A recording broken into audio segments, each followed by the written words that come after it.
Olá, eu sou Marcelo Renó, falando aqui no meu canal Carreira em Detalhes, sempre fazendo entrevistas encorpadas com pessoas de grande destaque no esporte brasileiro, né? Hoje aqui estou com a presença ilustre aqui do Wilson Gotardo, né? Um cara que foi bicampeão brasileiro pelo Flamengo e Botafogo, foi ídolo dos dois times, tricampeão carioca, né? Uma vez pelo Flamengo, duas pelo Botafogo, campeão da Libertadores pelo Cruzeiro, né? Tem uma tremenda carreira aí, e é justamente disso que eu quero tratar com a carreira dele em detalhes. Então, muito obrigado aí, Gotardo, por me receber aqui.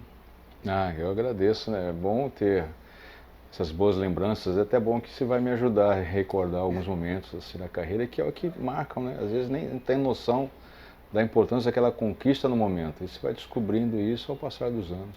Com certeza. Então você nasceu em Santa Bárbara do Oeste, né? Começou ali pelo União Barbarense. E uma coisa que eu sempre achei um traço teu, é uma maturidade muito grande. Desde cedo, você era garoto, você já tinha parecido um cara de uns 30 e tantos anos, e às vezes você tinha 20 e pouquinhos. O fato de ter tido o falecimento cedo do seu pai influiu nisso, ou isso já era uma característica tua, essa maturidade quase que natural, né? Foi precoce, né? Eu Sim, tive alguns ganhos com isso, mas posso afirmar que não é justo sim, com um jovem, um adolescente, né, ter a perda de um ente querido como meu é, pai. É o momento que eu estava mais conhecendo ele, convivendo com ele. Porque é época diferente, né? Hoje um garoto de 10, 12, 13 anos conviver com os pais é um pouco diferente naquela ocasião, né? Ainda mais na cidade interior de São Paulo. Trabalhava muito, né? Então tinha poucos contatos com ele, assim, mais no final de noite, quando ele chegava em casa. E era basicamente isso, e final de semana, raros finais de semana também que ele trabalhava, né? Trabalhar com comércio, né? Um bar armazém, não fecha. é muito É, difícil, era muito difícil. Então eu esperava ele chegar em casa, assim, né? Por volta das 10 horas da noite, e ajudava ele a fazer as últimas tarefas na contabilidade, é, né? Do bar. E às vezes também eu saía para ele fazer algum serviço. Ele tinha uma criação de alguns animais também, ajudava ele na alimentação. Isso foi um período bom, que sim, estava me aproximando bem dele, né? E aí quando ele faleceu, essa referência de pai realmente fez muita falta. Apesar que a minha mãe, ela é fantástica, né? Minha mãe, ela é uma pessoa adorável, está bem, está com seus 80 anos. Mas eu com 20 anos, eu parecia que já tinha uns 20, 28, 30 anos, né? Essa observação foi é, bem pertinente mesmo. E, e às vezes as injustiças na bola é justamente por esse erro de avaliação, interpretação, né? Mas se eu era um garoto com 20 anos, 21 anos, né? É lógico que eu tinha pouca experiência na vida. E muitas vezes mal interpretado também, né? Isso me deu alguns ganhos, mas também deu alguns prejuízos. com certeza. E aí você ficou 2 anos na União Barbarense, disputando a Série 2, né, do Paulista. Chegou a disputar ali a primeira? Não, eu joguei, assim, na verdade eu não tive trabalho de base. Eu joguei o Campeonato Amador da Sim, cidade com 15 anos. E aí eu fui convidado pelo roupeiro do União Barbarense, né, o falecido, o senhor Legório. Ele falou, vem pra cá que você vai jogar no União. Eu falei, pô, tá bom, eu fui lá. Aí teve um teste, assim, eu e mais 200. Aí fui escolhido e fiquei lá. E treinava uma vez por semana só. Aos 17 anos eu fui integrado no profissional, mesmo sendo amador, né? Naquela época sim, tinha a lei do passe. é, Hoje ninguém sabe, muita gente nem sabe o que é a lei do passe, né? que era uma escravidão quase. Era uma escravidão, É, na verdade. Você estava sem nenhum tipo de receita mensal, mas se pertencia ao clube, estava preso ao clube, né? Que era o passe preso, né? Bom, e era amador, tinha assinado, e aí jogava, às vezes ficava no banco, mas treinava com a equipe principal. E aos 17 anos fazia parte, aos 18 já passei a ser titular do União Barbarense, joguei a segundona, aquela segundona bem diferente, né, dos padrões de hoje.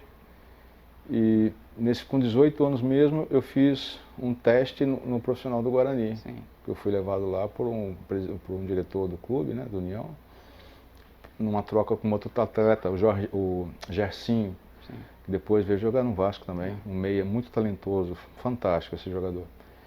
E fiz o teste, fui aprovado no profissional do Guarani, mas não fiquei de imediato. Eu retornei à União, depois de alguns meses aí concretizou a minha transferência, disputei o final do ano de 92 pelo Guarani. 92 não, 82, Desculpa, é, 82, né? É bem antigo, né? Eu vou te ajudando. Mas é bom fazer um preâmbulo aqui, que o Guarani, de repente o pessoal que está vendo a entrevista hoje não entende. O Guarani naquela época era grande, era o quinto de São Paulo tranquilo, ali disputando com a Ponte Preta, e disputava brasileiro para ganhar, foi campeão em 78 e quase campeão em 86, por um minuto não foi campeão em cima do São Paulo. Você não chegou a pegar essa disputa, né, de 86, acho que você já tinha saído pro Náutico. Então, a situação é justamente pela maneira de conduzir da diretoria, né? Então eu participei da campanha, a boa campanha de 85. Quase passou pelo Atlético Mineiro ali e ia para semifinais, né? Uma boa campanha, faltou pouco assim mesmo, né? E 86, você tem aquela renovação no contrato, né? Não é contrato de 2, 3, 4 anos como o dia de hoje. Era a renovação de 1 ano, 6 meses, 3 meses, era assim, né? E mesmo assim você ficava preso, com passe preso. Ou aceitava ou ficava parado sem receber nada. Eu já tinha família, né? Eu casei em 84, já tinha família, e, enfim, e já tinha uma menina, tinha uma nenenzinha, então era muito difícil, né? Aí, no final de 86, eu não participei desse brasileiro, eu fiquei parado, não renovou o contrato, fiquei parado. E depois, com muito custo, um empresário na época conseguiu convencer o presidente a me liberar de empréstimo, aí me emprestou para o Náutico. Fiquei 3 meses no Náutico, 2 a 3 meses, né? E foi assim, uma participação muito boa, gostei muito de Recife, joguei bem, fiz gol lá também, foi muito bacana, assim, uma experiência boa. Retornei a Campinas, obviamente não renovei o contrato com o Guarani, e no ano seguinte eu vim para o Rio de Janeiro. Sim. Só ficando um pouquinho no Guarani. O Guarani você jogou com grandes craques lá, jogou com o Ricardo Rocha. O Careca, não sei se você chegou a pegar ou ele já tinha ido para São Paulo. Você pegou um pouquinho, então, né? Eu vou entrar um pouco mais nessa área. Assim. Eu fiz o teste marcando o Careca e o Jorge Mendonça. Que teste, né? Entendeu? Careca, Jorge Mendonça, Lúcio, Hernando Banana. Poxa, esse foi o maior teste, né? E aí conquistei a confiança da comissão técnica. Na verdade, o seu Zé Duarte que me levou, o falecido Zé Duarte, treinador, né? Sim. Me levou na época porque ele foi ver um jogo no União Barbarense numa quarta-feira à noite. Ele foi ver um meio atacante, um atacante pela esquerda, uma coisa assim, ponta esquerda na época, hoje em dia, né? E eu joguei de volante esse jogo, né? Jogava era 4-3-3, né? Sendo que jogavam 2 meias, eu era um volante. O volante corria para todo mundo, na verdade, além de cobrir os meias, né? E desarmar e tentar fazer alguma coisa, né? Cobrir os laterais também, corria muito, corria muito. É uma estrutura tática diferente dos padrões de hoje, né? E aí você impressionou ele. E aí ele falou assim, pô, eu quero esse garoto lá, treinando comigo um tempo lá em Campinas, eu quero levar esse garoto. E foi assim. Quer dizer, então, do nada surgiu uma oportunidade. E às vezes eu falo isso pra garotada, às vezes você está no local, treinando, jogando, a gente tem um observador, um olheiro, pô, capricha no que você está fazendo. Nem é para te ver, mas... Não era para te ver, mas você pode chamar a atenção desse observador, desse olheiro, desse treinador que está lá, de repente, passando tomando um sorvete e te ver lá jogando bem. Nunca se sabe, né? Então capricha. Com certeza. Aí, essa fase toda, joguei com o Careca ali, antes dele ir pro São Paulo, né? O Julião também, o Júlio César era meu parceiro de zaga. Depois o Ricardo Rocha veio, mas já era lateral. Aí o Julião foi para França, pós-Copa do Mundo. E você marcou o Careca a sério, a profissional ali, né? Depois eu joguei a favor, né? O Careca é uma referência para mim de atacante, né? Porque eu joguei com ele, eu vi o que ele fazia, né? Além de ter todo aquele talento, ele jogava para a equipe também. Diferente.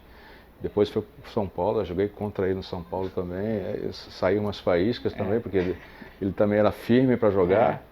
Ele não afinava não, né? Nada disso, né? Então pô, foi ídolo, é ídolo até hoje na Itália, pô. E até hoje lembro do Careca assim com muito carinho, né? De muita qualidade que ele tinha, né? Poucos atletas têm esse prestígio. Eu acho ele valorizado e respeitado com certeza, mas eu acho que ele devia ser muito mais. Eu acho que hoje em dia, talvez por ele não ser um cara tão de mídia, ele não é tão reverenciado, porque eu acho que ele está entre os tops brasileiros de todos os tempos no ataque ali. Não sei se você concorda que ele devia ser mais valorizado. O que você está dizendo eu entendo bem, porque eu tenho um pouco disso também. Eu acho que é um pouco avesso a essa publicidade e a mídia, né? Que hoje tem muito, naquela época não tinha nada, né? O pouco que tinha, não se falava em assessoria, né? Não tinha nada disso. Não tinha nada disso, né? Mal se fazia uma entrevista diferente, era assim, era um jornalismo esportivo mais investigativo do que humorístico. Sim. né? Ou seja, as ideias eram bem apuradas, né? Quando você tinha um furo de reportagem, ela estava contextualizada, ela estava bem sedimentada e não tinha, eu falei assim, não vai prejudicar ninguém, porque tinha base nisso tudo, sabe? Não era alguém falou, a minha fonte, não sei o quê, e jogava isso aí no ventilador e depois era uma mentira, né? Então era muito diferente em tudo, né? E o Careca é um cara que assim curtia bem a vida, né? Tratava todo mundo bem, mas não tinha esse lado marqueteiro, né? Como também eu me coloco no lugar dele porque eu também fui péssimo nisso, né? Zero de marketing, né? Isso também às vezes atrapalha um pouco. Precisa ser um pouquinho mais profissional nessa área. E aí, finalmente, né, teve, como você falou, teve o convite lá do Botafogo. Agora, ir para o Botafogo naquela época era preocupante, porque o Botafogo estava numa fase péssima, não só pela fila de títulos, mas eu acho que dentro dessa época da fila de títulos, talvez fosse a pior ali, 87, a coisa estava feia. E o Emil Pinheiro foi muito importante, né? Eu até entrevistei o Valdir Espinosa e a gente falou disso, como o Emil Pinheiro deveria ser muito mais valorizado também. Eu acho que por ele ser bicheiro, o pessoal tem preconceito com ele, geralmente releva o que ele fez, mas eu acho que ele foi importantíssimo para salvar o Botafogo estava afundando ali.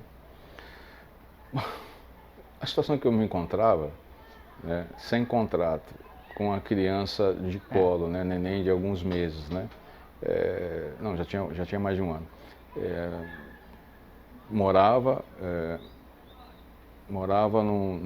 de aluguel, a situação não era fácil, estava assim, procurando, iniciando a pagar um apartamento que seria meu, né, mas eu não tinha dinheiro para nada, pagava com as prestações, né, e aí chegou esse momento de não ter nenhuma receita.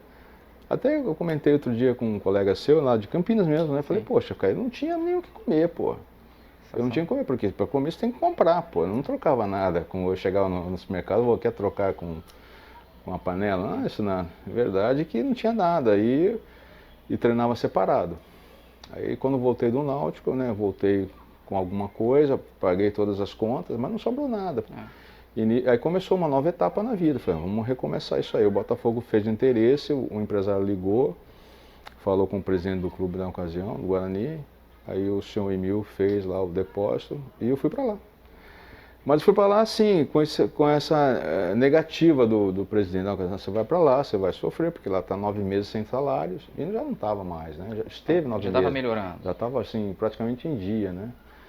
E você vai ver bem o que você vai se meter. Eu falei, pior do que eu estou aqui sem receber nada. Eu cheguei aqui no Rio, é lógico que o Rio de Janeiro não se compara ao que é hoje, né? O que tinha barra recreio não se fala, hoje é totalmente diferente. E fiquei aqui praticamente um mês morando sozinho, né? Até trazer a família toda para cá. E treinando em Marechal Hermes, foi assim, né? Pô, eu nasci de novo. Eu estava feliz da vida, mesmo com todas as dificuldades, com a infra que tinha lá em Marechal Hermes, que não é adequada, mas eu estava feliz da vida, estava livre, pô. Eu tinha um salário, eu já sabia que eu tinha um salário a receber. Mesmo que fosse atrasado, ia sair depois, alguma coisa, né? Então foi um recomeço mesmo e foi bem, foi bem. Na época, assim, não tinha tantas divulgações, né, sobre atuações dos atletas, mídia nacional com internacional, era tudo assim muito lento, né? Então as coisas caminhavam devagar. Então poucos atletas tinham assim prestígios com o mercado europeu também, né? Mas não tinha muito isso. Só tinha prestígio atleta que era convocado para a seleção principal. Aí eles aguçavam o interesse do mercado europeu, o mercado asiático nem se falava, né? Não, nem tinha. Não tinha nada, né? Então é bem isso assim. Então era tudo muito lento, né? Acontecia muito demorado, né? Mas para mim foi um alívio tremendo. Eu cheguei, eu lembro bem que em 87 e 88, antes do título memorável de 89, foi feita uma pesquisa por um colega seu, na época eu não me lembro quem foi, ele saiu no jornal, falou assim, o Gotardo foi a melhor contratação do Botafogo dos últimos 15 anos. Saiu assim a matéria. Eu falei, pô, sou um zagueiro, pô. Falar bem de zagueiro assim é difícil, porque zagueiro não tem ambição de ganhar um Puskás, não tem ambição de ser o melhor jogador do campeonato nacional. O zagueiro não tem isso, ninguém olha para ele dessa forma. Mas é de suma importância, porque ser zagueiro é além de jogar, né? Muito além. Eu até acho que, assim, acho que todo mundo que assumisse um time, é uma situação de fantasia, né? A primeira contratação que faria, acho que praticamente todo mundo faria de um atacante, né? O que todo mundo foca, o cara que faz gol e tal. Mas eu acho que o cara que acerta o time lá atrás, pô, esse cara faz o time funcionar, sabe? É o cara que organiza o jogo, né? O cara que às vezes dá cadência. Se você tem uma defesa certinha, a chance de você disputar um campeonato é muito maior do que se ela não estiver equilibrada, né? Eu acho que por isso que é raro realmente esse jornalista aí que te deu esse destaque, mas é uma coisa que devia mudar, né, a visão. Não, porque o zagueiro em si não é só defender, né? Ele organiza, estrutura bem a parte defensiva e estrutura a transição ofensiva. Todas as jogadas começam por ali. Estrutura as transições defensivas também, obviamente, né? Tenta sofrer o menos impacto possível do poder do adversário, mas também estrutura a transição ofensiva. Né? Isso é com posicionamento, como fala, é falar muito, orientar muito, né? Porque o zagueiro que joga calado, ele que vai pagar essa conta. Sempre, jogando calado ou não, ele que assina a conta no final. Né? E por isso que vai além de apenas jogar e ser um só, ou seja, um individual. Não é um individual, o zagueiro tem que ser muito coletivo. Né? Hoje em dia, para dizer que não tenha um atleta de suma importância para um elenco hoje, eu acho que um grande time se começa com um grande meia. Um bom meia hoje, um meia de transição, um meia ofensivo hoje é um cerebral importantíssimo para uma equipe. Né? No mais, você consegue compor, porque as variações hoje são muito grandes, a versatilidade dos atletas, múltiplas funções também. Né? Mas quando você tem aquele cara em destaque mesmo, aquela qualidade, esse é diferenciado, esse desequilíbrio. E esse Botafogo de 89, que é o que vai quebrar a fila nos títulos mais icônicos teus do clube, foi o teu primeiro título de grande expressão e tal. E o Botafogo foi se formando, né? 87 e 88, por exemplo, ele ficou de fora do quadrangular final ali do Carioca. O americano acabou ocupando essa posição. Uma vez foi o Bangu, outra foi o americano. Mas o Botafogo já estava se melhorando ali. Já veio o Mauro Galvão, foi um cara parceiro teu fundamental na tua carreira. Veio o Marinho, veio, né, uma rapaziada, o Maurício, que faria o gol do título, né?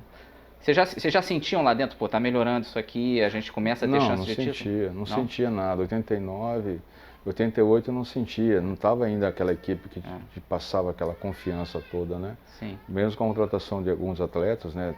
Cláudio Adão chegou, Paulinho Criciúma, Delei, algum pessoal assim, até fez um bom campeonato nacional em 88, sabe? Destaque assim, ficou bem colocado, mas não foi muito além. Em 89 começou o ano com a pré-temporada, né? A vinda do Espinosa, mais alguns nomes, e aí a forma do Espinosa relacionar o grupo para a competição e ter a gestão desse grupo também, em sintonia com o presidente, o diretor de futebol na época, o senhor Emil Pinheiro, aquilo foi fundamental. Ali sim, no decorrer da pré-temporada, que você imaginava que ia um pouquinho ter algo diferente mesmo, né? Eu acho que o Espinosa, assim, pela característica dele mesmo, acho que ele foi vital ali para o Botafogo para aquele momento, porque ele é um cara mais calmo, ele é mais ponderado, ele é de ouvir mais os atletas. Eu acho que se chega alguém pilhando ali, eu não sei se funcionaria, não sei se é a tua visão da situação, você que está lá dentro, né? Não, acho que aquele momento era um momento de cuidados. Sim. Não era nem tanto de desenvolver outros trabalhos, fundamentos, táticos, nada. Era mesmo de cuidado, porque todo mundo tinha bola para jogar. Só que aquilo não tinha limite, ou seja, chegava até o teto baixo e não passava disso, né? Você não tinha como romper isso daí. Com o Espinosa todo mundo rompeu, passou a mais, ficou maior, ficou grande, né? O lastro era outro de jogo, e trazendo toda essa potência individual para um jogo coletivo. O Espinosa canalizou muito bem isso, e com respaldo, 100% do seu Emil, que realmente tem uma página de honra na história do Botafogo. Com certeza. Pode falar o que quiser, pode dizer o que quiser, é uma tremenda injustiça não reconhecer o que o senhor Emil Pinheiro fez pelo clube. E ele, até ouvi Espinosa numa entrevista para mim, ele falou, olha, ou o Botafogo seria campeão invicto ou não seria. Era a opinião dele que se tivesse alguma derrota ali, mesmo que fosse um time pequeno, um tropeçozinho, que a confiança sentiria. Mas o time teve até o Botafogo dos empates, né? Todo clássico ele empatava, mas não perdia, estava sempre ali. E chegou na final com o Flamengo ali, né? Onde, assim, vendo o jogo, principalmente o jogo decisivo, é impressionante como vocês conseguiram praticamente anular o Flamengo, que era um Flamengo muito habilidoso, tinha vários grandes jogadores ali. Mas o Botafogo conseguiu segurar o Flamengo, mesmo já com 1-0 na frente. Todos os jogos do campeonato, o Botafogo foi melhor. Todos, até nos clássicos também. Não havia alguma coisa no clássico é igual para igual, mas o Botafogo sempre um pouquinho melhor. Talvez com a possível exceção daquele 3-3, acho que ali foi o maior perigo do Botafogo com o Flamengo, né? Ali ficou, quase escapou. Pode ser, posso dizer, não vou entrar nessa riqueza de detalhes, nem lembro tanto, mas o 3-3 te passa uma ideia de jogo igual, né? Sim. De jogo igual. Mas no geral o Botafogo dominava. Dominava, porque tinha uma forma de jogar tremenda. Você já jogava com 3 volantes, mas com todos os volantes que saíam para o jogo. Você tinha 2 pontas, um esquerdo e um lateral, um direito, né, que também vinha compor na marcação, e tinha um atacante, um centroavante que não era centroavante, né? Quase um falso 9 ali, o Paulinho Criciúma. E às vezes entrava um especialista na posição, tinha sempre as suas substituições e tal, e os laterais com total liberdade para apoio, né? O Josimar, Marquinhos, o Vanderlei também na lateral direita. Enfim, assim, mas era uma equipe muito comprometida, você não precisava trabalhar nada de motivacional. Gente, vamos fazer isso aí porque nossa família precisa. Não, é profissional, pô. Você só tem que organizar as ideias e botar para jogar. E esse título entrou total para a história do Botafogo, não tem um botafoguense que não valorize. Mas no ano seguinte, eles foram campeão invictos. Mas no ano seguinte o Botafogo foi campeão de novo, e engraçado que não lembram tanto desse time de 90. Mas na minha opinião ele era até superior, ele tinha o Valdeir, já tinha um pessoal ali até mais habilidoso. Né? Tecnicamente, né? Sim. Tecnicamente uma equipe muito superior à de 89. Você tinha já especialistas na posição, assim, meia, atacante.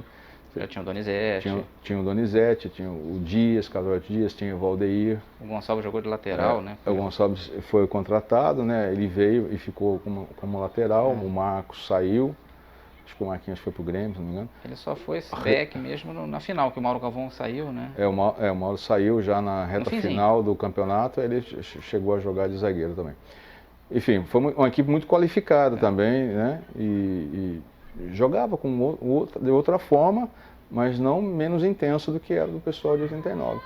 Porque é importante também deixar claro que o torcedor mais jovem, ele não sabe a importância, o significado daquele título de 89. Não, total. Totalmente diferente do de 90, ou desse de 2000, ou 2000 não sei que anos aqui. Tá?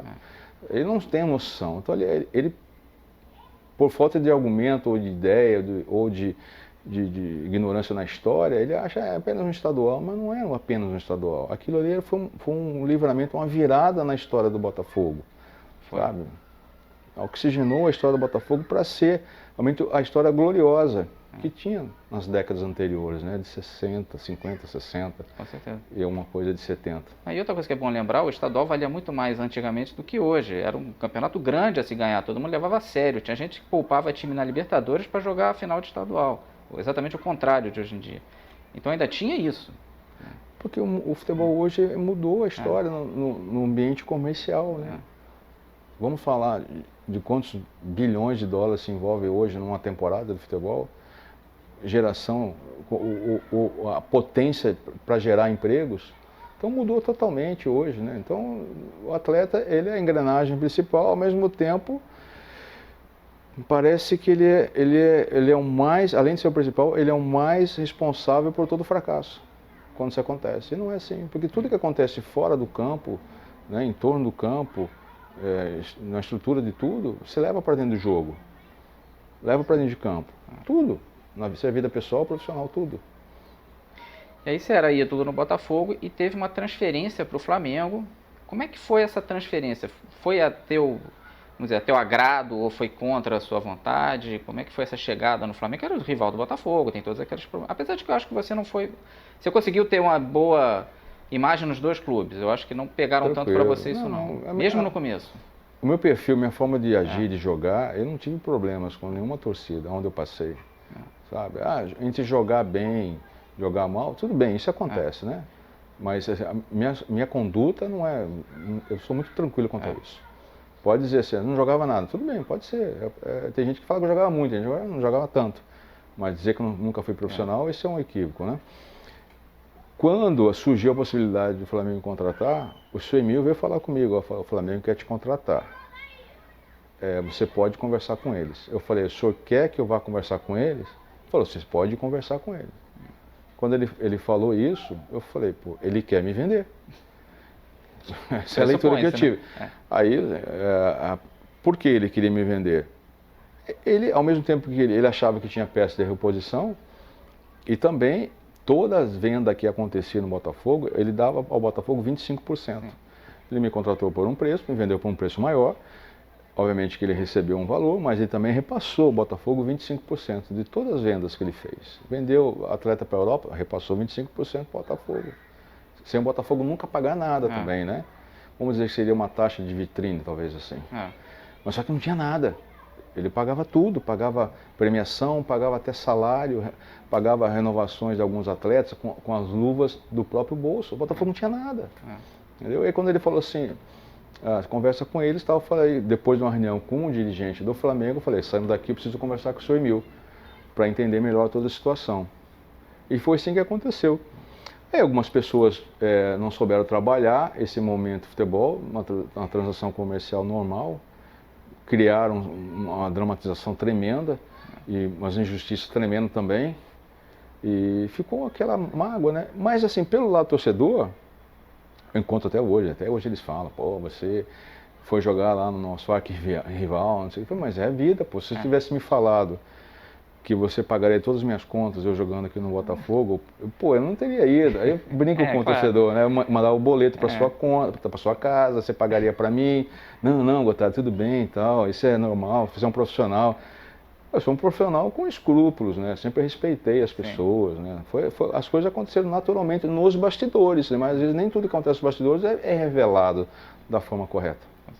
Ele chegou no Flamengo, que era um time muito bom também, e foi tri-estadual. Só você foi tri-estadual, né? Você foi campeão pelo Flamengo ali em 91. Eu cheguei, o Jefferson foi também, o Jefferson ponta esquerda. Sim. Que não participou da final de 89, porque ele fraturou o tornozelo no jogo contra o Bangu, né? Aí ele ficou o Jefferson foi também, nós dois para lá. Na época o treinador era o Vanderlei Luxemburgo, aí fomos apresentados ao elenco no Uruguai. Acho que era a Taça Libertadores na ocasião. Sim. Coisa assim. Até, justamente, era o Luxemburgo o técnico nessa Libertadores aí. O Flamengo passou daquele grupo lá com o Corinthians, depois passou acho, pelo Táchira e pegou o Boca Juniors, né? Na minha opinião, isento totalmente, vindo frio, tantos anos depois eu revi esses jogos, vi na época, claro, e vi de novo. O Flamengo, na minha opinião, foi bem lesado pela arbitragem, né? Eles inventaram um pênalti aqui quando estava 2-0 pro Flamengo. E um pênalti que lá que teria batido na tua mão totalmente sem intenção, e na época era esse lance de mão na bola, bola na mão. Não houve nada. Não houve nada ali. Parece que expulsou a Adilson também, se eu não me engano.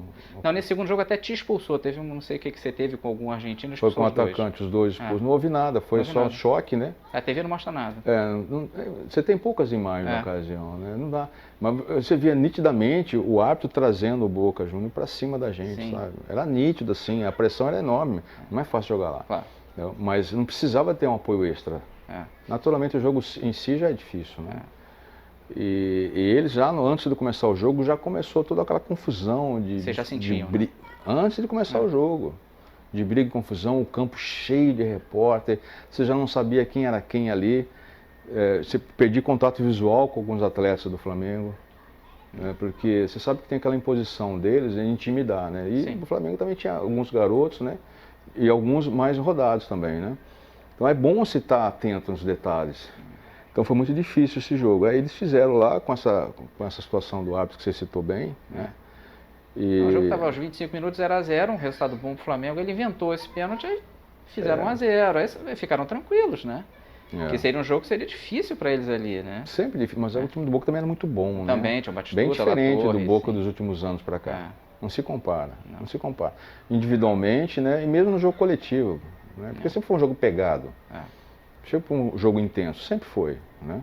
Talvez não tão estruturado taticamente, né? Da compactação que se faz hoje, né? Mas sempre foi um jogo pegado. E muito rápido também, eles eram rápidos. Sim. Né? Aquele La Torre era difícil de segurar. Tinha Batistuta, tinha gente boa, né? Não preciso ver para relembrar os nomes aí. Mas era uma equipe muito competitiva e histórico forte. Né?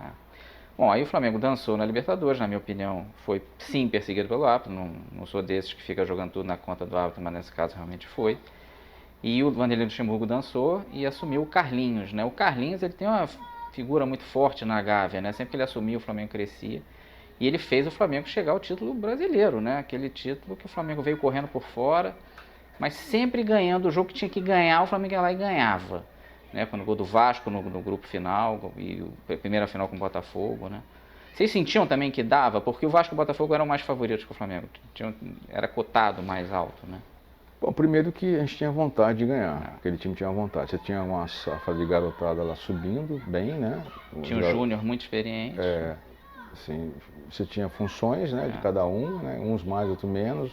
Uns ouviam mais, outros ouviam menos, falavam mais, menos. Isso é normal, né? Você conseguia segurar bem aquela garotada, Paulo Nunes, Marcelinho, aquele pessoal que estava chegando ali? Eles eram espertos, pô. Dava trabalho. Eles não tinham maturidade, né? Eram garotos nessa questão profissional, assim, de experiência, né? É lógico que eles também sabiam ouvir, olha, podemos evitar isso, podemos fazer isso, né? Eu tinha uma relação boa, né, com o pessoal mais vivido, né? Você tinha lá o Júnior, Gilmar, né? O pessoal, o Idemar, e a relação com os mais jovens, né? Eu ficava ali, transitava bem em qualquer faixa ali, né? E sempre com muito respeito, né? Até hoje a gente se encontra, tem grupo de WhatsApp e tudo mais. E a equipe, ela foi crescendo na competição e você via nitidamente que aquilo tinha um comando do Carlinhos. Porque as palestras do Carlinhos eram palestras assim, mais simples, mas tão eficientes. Ele usava o quadro, ele escrevia lá assim, o nome dos atletas e botava na frente o que teria que fazer. Sabe? Coisa assim, básica. Né? É lógico que dava liberdade também, né? Para cada um desenvolver aquilo, o seu potencial, aquilo que sabia fazer. E não precisava nada de computador, nem tinha na minha época, né? Para isso não tinha. Então era muito simples e trocava ideias. Pô, Carlinhos, você acha disso? A gente fizer isso aqui? Pô, legal, tal. Era bem democrático, bem interessante, sem tirar a autoridade dele. Sabe? Isso que é importante. Havia uma confiança muito grande da relação a treinador e atleta, sabe? Tipo o Espinosa também, era parecido. Você ajudava, algumas coisas você falava no grupo, outras coisas você achava que era particular, falava em particular, normal. Sabe? Mas nunca tirando a autoridade do treinador, jamais. E a relação foi assim, todas as vezes que o Carlinhos foi dessa forma. A história do Carlinhos começou lá muito antes lógico, né, de treinador, antes da minha chegada, obviamente. Mas já conhecia, né, um pouco dele e fui conhecer depois. Era fantástico, fantástico. Não, o time com ele deu liga. Quando ele entrou, o Flamengo praticamente não perdeu, né? O estadual só perdeu um jogo. Aliás, você em 3 anos de estadual, você foi tricampeão, só perdeu 2 jogos, né? Acho que foi pro Itaperuna em 90, no finzinho do jogo, e pro Fluminense em 91. 3 anos, 2 derrotas só. Acho que em 90 não foi Itaperuna, acho que foi Três Rios, uma coisa assim. América de Três Rios, né? América de Três Rios. Foi no finzinho do jogo. É um jogo assim, morto, assim, a bola não entrava, de repente alguém escapou e fez o gol. Coisa do futebol, Não tem jeito. Se tivesse um VAR, eu acho que seria anulado esse gol da América de Três Rios, mas naquela época, né, enfim. O VAR é o maior inimigo hoje das equipes pequenas, se prepare para isso aí, viu? E aí o Flamengo foi campeão brasileiro em 92, né, teu primeiro título brasileiro. E claro, ia disputar a Libertadores de 93. Então já tua segunda Libertadores ali, você pegando já mais experiência. A Libertadores era mais, vendo hoje já de fora, vendo o que era na tua época, realmente era bem mais selvagem, vamos dizer assim, como você falou do jogo do Boca. Hoje é claro que não é fácil, nunca será fácil. Mas na época era mais difícil. Muito mais difícil, né? Porque não havia uma preocupação na questão segurança dos atletas, sabe? Você chegava assim no estádio, na cidade, estava exposto. O que a gente tinha de segurança eram os seguranças, os homens, os leões, né? Que o clube levava. Senão, mal tinha policiamento, você passava no meio de todo mundo, né? E cada um reage de uma forma, entendeu? Chegava no campo, não tinha ninguém. Você não tinha aqueles... Hoje você tem toda a lateral, fundo lateral, você tem a segurança que fica ali até de costa pro jogo, né? Naquela época não tinha nada disso. Às vezes o karatê dava porrada também. Não, objetos que voavam para lá também, né? Essas coisas chegavam pro campo, totalmente diferentes, sabe? As pessoas, os atletas de hoje não têm noção o que era a selvageria jogar uma Libertadores. Não tinha um controle antidoping também, não. Não tinha nada antidopagem, era aberto. Eu não me lembro de ter feito nenhum exame de antidoping numa Libertadores, né? Também não lembro, não vou ser leviano dizer que alguém se dopava. Mas sem controle. Mas não tem controle, né? Tudo isso, então é bem diferente. Mas hoje você, além de você poder ter essa questão mais tranquila de estrutural, né, de pessoal e tudo mais, você consegue dissecar, estudar o adversário, né, por toda essa tecnologia. Você tem uma equipe, um aparato fantástico para trazer tudo para o atleta. O que acontece do outro lado, né? Naquela época não, você tinha que confiar na informação do seu treinador, da equipe ali, né, e ter atenção nos jogos quando dava para assistir. Que isso é importante. O atleta de futebol tem que entender. Ele vive do futebol, então ele tem que se dedicar ao futebol. Não só nos treinamentos. De repente, ele estando em casa, mesmo com a sua família, que eu vou dizer é chato de falar, mas é importante. Às vezes, você assistindo um jogo na Série B, um jogo na Série C, ou uma Sul-Americana, uma Libertadores, você vai estar conhecendo um pouquinho mais o seu futuro adversário, ou o futuro atleta que você vai confrontá-lo. Veja um pouco, é a profissão.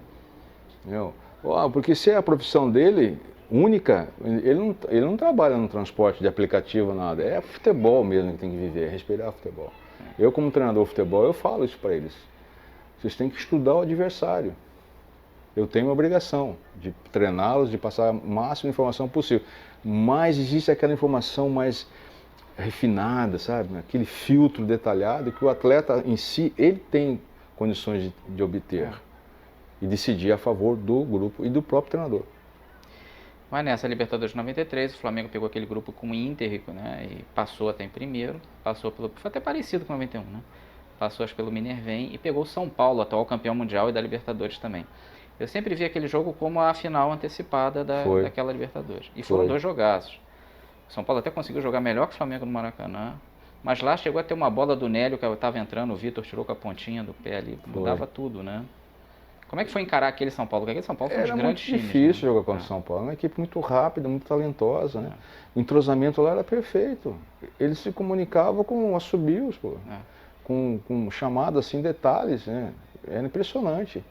Por mais que a gente ficasse ligado, tinha sempre o imprevisível. Então isso é difícil você falar assim, o Flamengo foi derrotado porque não jogou bem. Não é que não jogou bem, não. Ele foi superado por um campeão. É diferente. Você pega dois grandes atletas, um dribla o outro, um zagueiro toma a bola do atacante que é craque, e aí? Quer dizer que um é inferior? Não, é a superação normal que existia. Eu acho até que eu joguei nessa época, acho que esse jogo lá no Mineirão, no Morumbi, eu joguei de lateral direito. Então, para compor a zaga, às vezes ficava 3 zagueiros, mas mais como lateral fiquei. Teve acho que um problema de lesão lá e acabei jogando de lateral, né? Era difícil, né? Mas, contra o São Paulo. Mas foi desafiador para mim também. Poxa, eu acho que não tinha aquela qualidade de apoio, porque o meu apoio na época era mais ultrapassagens. Sim. Eu não ia ser um construtor de jogadas, né? Apesar de ter feito essa escola lá no União Barbarense, de jogar em todas as 5 posições atrás, né? Mas eu já não jogava muito nessa posição. Não, quantos anos a mais? Há 10 anos não jogava de lateral, né? Apenas apresentava para servir e não construir. E fazer ultrapassagem e efetuar um passe mais decisivo, né? Mas sempre muito difícil. Depois você acabou indo para o Marítimo, lá em Portugal. Se o Flamengo tivesse ganho a Libertadores, você teria seguido no Flamengo? É claro que um si é complicado, mas... Eu penso que sim, né? Sim. A situação encaminhou para lá, o pessoal lá de Portugal entrou em contato, perguntou se havia interesse, porque era difícil um jogador para sair do Brasil, se não tivesse jogado na seleção, assim, vários jogos, ou disputar uma competição internacional, era difícil se transferir para a Europa. Demorava, não era que nem hoje, que vai com 18 anos. Eu fui campeão em Toulon em 83, pela seleção de novos. Jogando pelo Guarani. Eu e o Julião era dupla de zaga, né? O Julião jogou de volante nesse torneio. Mas não era a mesma coisa que a seleção principal. Não. Aí quando surgiu, eu falei, vou fazer 30 anos, né? Pô, mas é um desafio para mim. O Marítimo é um clube que tinha se qualificado para a UEFA. O treinador lá tinha sido o Paulo Tuori, que eu até então não conhecia, mas quem estava assumindo o comando técnico era o Edinho, excelente treinador também, foi ele que me levou. E é uma equipe muito boa, tinha muitos brasileiros lá jogando, sabe? Só que a mentalidade daquele time, quando disputei o Campeonato Português, eu achava esse time aqui muito bom, gente. Dá para jogar e brigar pelo título português. Você tinha mais confiança que eles? Eu tinha muita confiança.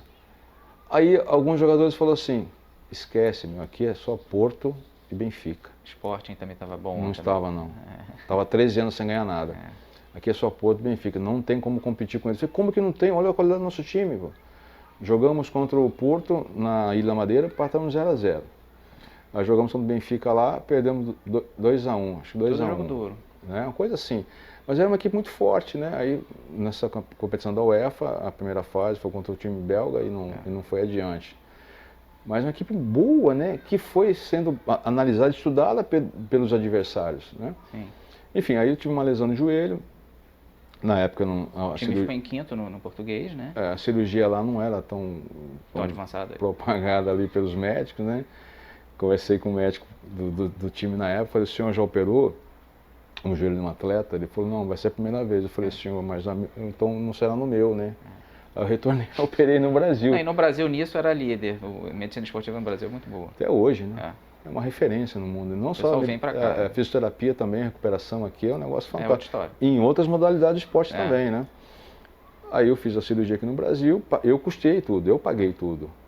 Paguei passagem, paguei tudo. Porque era meu joelho, pô. Tem investimento de trabalho. Eu tinha que trabalhar mais um tempo na vida, né? Mas você teria seguido no Marítimo? Eu teria seguido no Flamengo, acho que tivesse ido mais além. Mas foram circunstâncias assim que me tirou, né? Mas você estava bem lá no Marítimo, né? Estava bem. Estava gostando de morar ali também, né? Como é que eu sentia que eu estava bem? Pelos comentários. Pelos comentários dos outros treinadores, pela imprensa, né? Pela forma que o próprio atleta português ou o estrangeiro que estava lá junto comigo também, as coisas que falavam, né? Entendeu? Então estava bem. Mas eu acabei retornando para o Brasil, foi pós-cirurgia do joelho mesmo, né?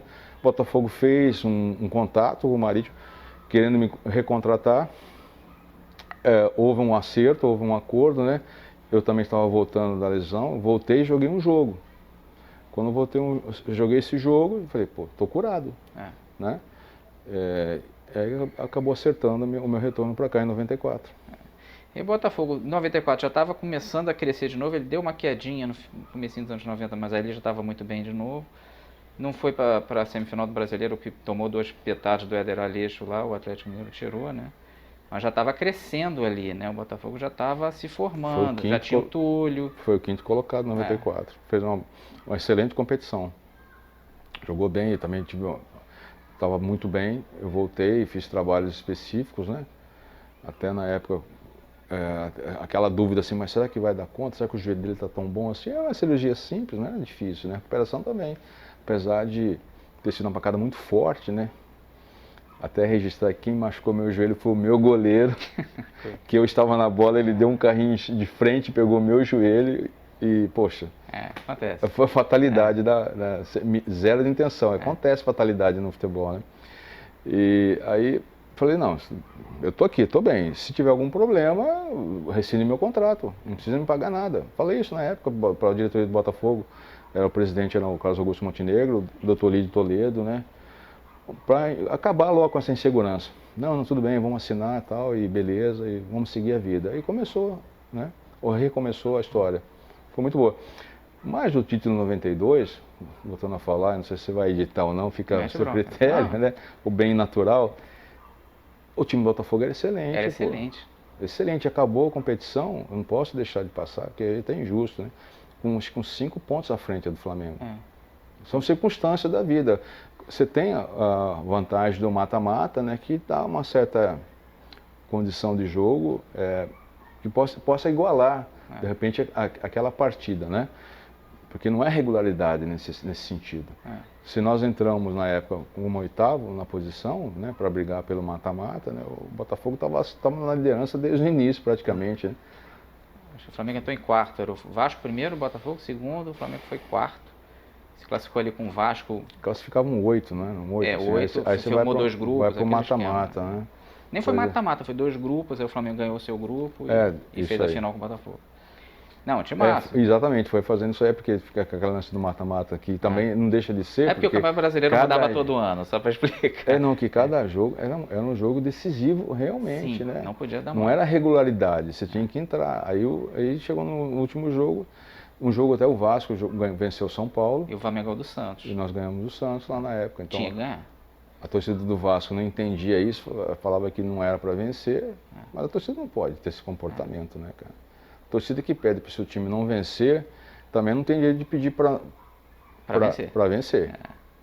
Tá? Isso explicar isso. O Vasco já estava ganhando de 3-0 do São Paulo e descobriu que o Flamengo estava ganhando do Santos. Aí o Vasco não passava para a final, aí o pessoal chegou a pedir para entregar o jogo, mas o time do Vasco não entregou o jogo. Zero, pô. Isso foi hiper profissional. Dignidade, pô, respeito, né? Respeito à história do clube. Com certeza. Né? Um registro, deixar esse registro. A grandeza do Vasco não podia admitir isso. Perfeito, perfeito. Bom, aí começou o período em 94 no Botafogo, foi bem no Brasileiro, e em 95 começou a... Já no Carioca, já foi por pouco que não foi para campeão, podia ter sido. Teve um jogo com o Flamengo que o Botafogo perdeu de 1-0, que o Roger, goleiro do Flamengo, pegou tudo que tinha e mais um pouco. Aquele jogo tirou o Botafogo, né? Porque vocês estavam ali com o Flamengo e Exatamente, jogo assim, igual para igual, e usando bastante a base do Botafogo. Sim. Porque no Botafogo teve um time formado em 93 que foi campeão da Conmebol. E muitos jogadores permaneceram em 94 também. É uma equipe, né, que não tinha um prestígio, não tinha aquele glamour todo, mas eram guerreiros, pô. Né? E até hoje eles têm orgulho dessa história. E eu me sinto orgulhoso porque peguei esse pessoal em 94 também, subindo, né? E fiz parte também da vida desses atletas por um tempo bom, né? Assim, eu acho que a grandeza do grupo está aí, né? Você tentar superar essas diversidades de estrutura de trabalho. Na 95 é curioso, muita gente não sabe, você chegou a passar um tempinho no São Paulo, né? Você ficou 2, 3 meses lá, você teve, parece, com uma virose, você não conseguiu jogar direito. Pô, aquilo foi loucura aquilo, cara. Primeiro no Botafogo estava 3 meses salário atrasado, né? Aquelas coisas. Loucura, né? Tava difícil.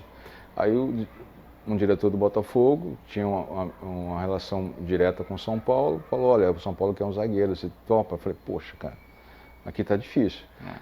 O São Paulo você vai, excelente. Você vai, fica 4 meses e você retorna ao Botafogo depois. Eu falei, tudo bem, né? Vou respirar um pouco, vou lá. Cheguei lá, tinha uma dor muscular, né? Uma dor assim no adutor. Eu falei, não, mas vamos lá, vamos começar. Eu não posso, o adutor não vai me tirar. Não vai me tirar de nenhum teste, nem no jogo. E continuei. Aí nisso eu peguei uma infecção. Uma coisa que eu comi, me fez muito mal. Eu lembro que eu passei muito mal mesmo, perdi de 5 a 7 quilos.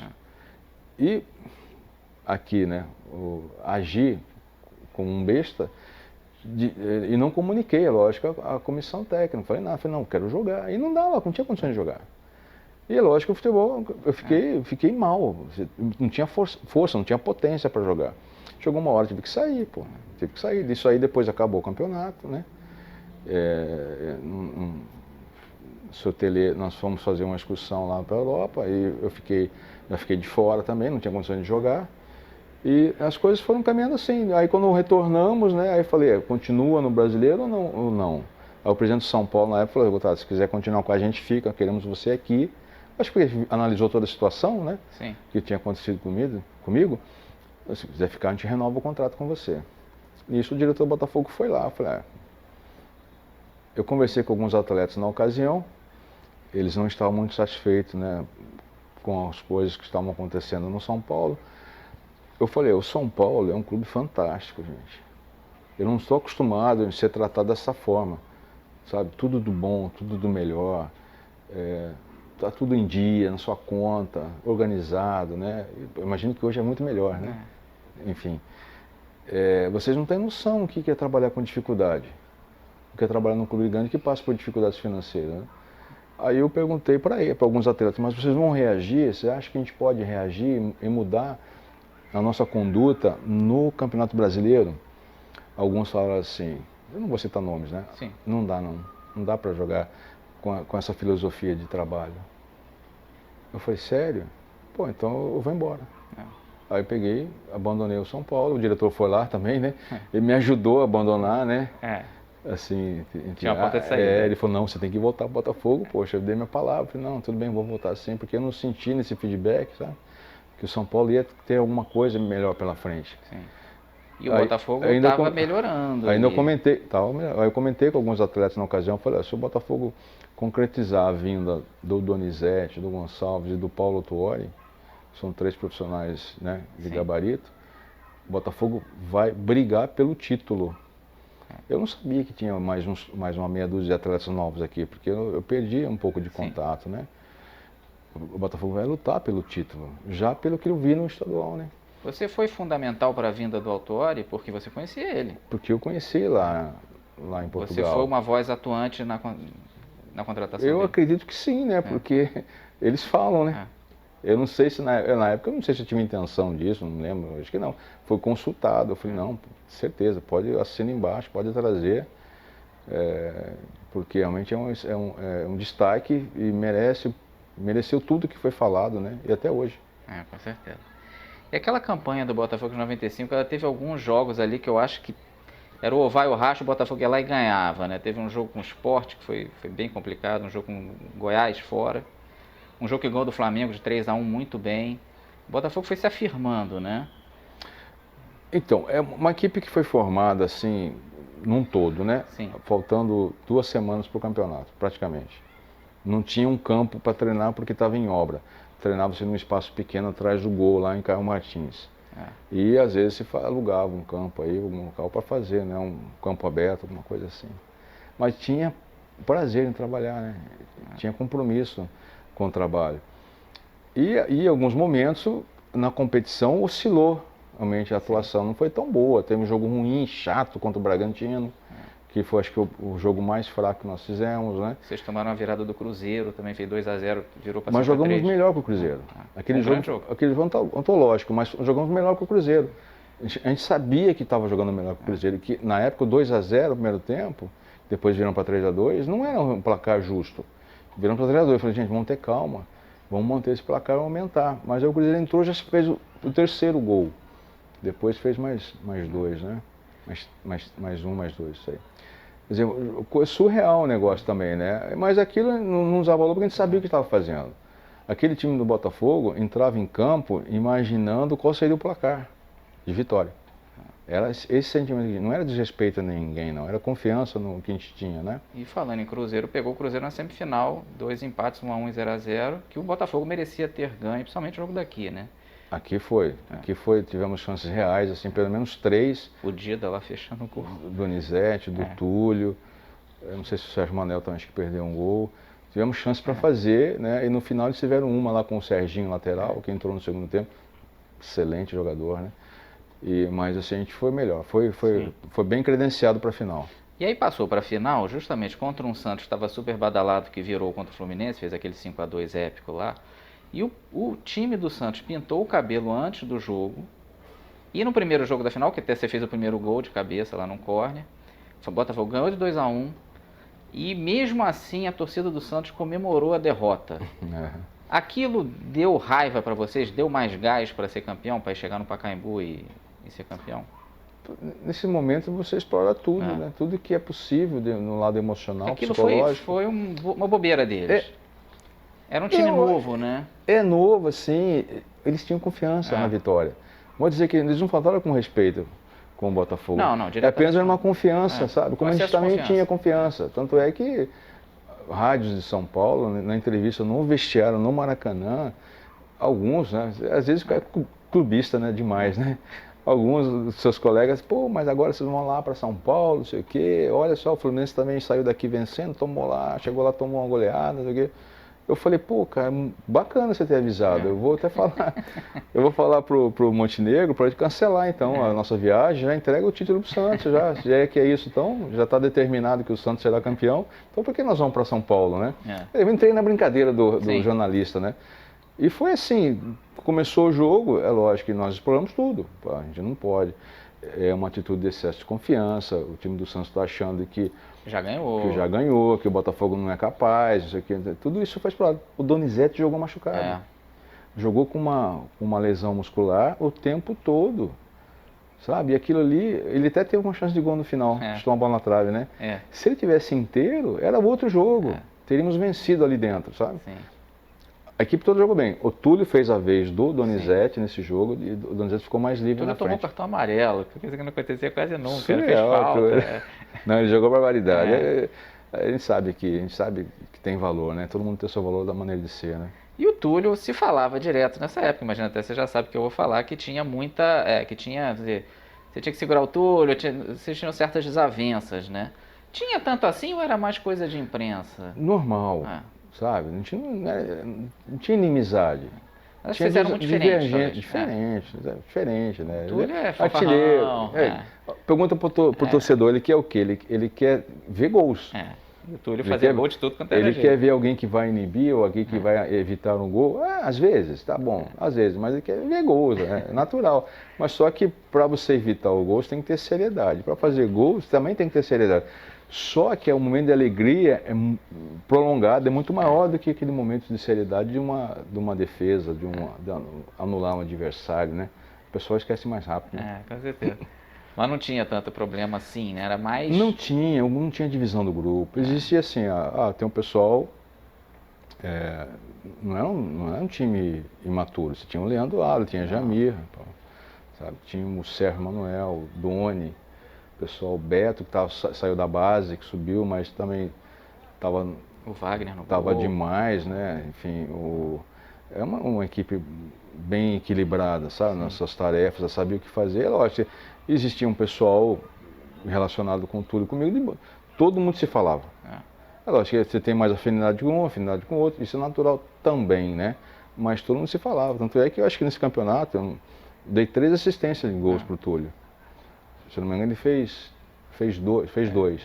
Ou até mais assistências eu dei, não me recordo exatamente. Várias, né? Porque eu chegava, atacava, fazia uma transição defensiva já no ataque, no nosso ataque, num escanteio, numa falta, uma bola parada, eu já iniciava a marcação ali mesmo. Era coisa minha, né? Sim. Já marcar uma pressão para tentar retomar a posse de bola. Isso aí. E aí, o Botafogo foi campeão, claro, classificou para a Libertadores, mas o time de 96 já foi um pouco enfraquecido, né? O Montenegro, desmontou o time. Porque o Montenegro fala, ele não tinha dinheiro. Não tinha dinheiro, ele desmontou o time. Obviamente que os atletas também estavam sem receber já há 4 meses e surgindo proposta da Europa e do Japão. Sim. Os atletas foram embora. Não tinha jeito. É um direito, é difícil, todo mundo tinha família também para sustentar. Isso aí é inevitável e você quebrou o conjunto. Resistimos um pouco no início de 96, que foi... Vocês jogaram o Metropolitano. Um torneio que foi feito, tipo um estadual, né? Foi invicto, né? Sim. Conquistamos esse torneio muito bacana também. Conquistamos também Teresa Herrera.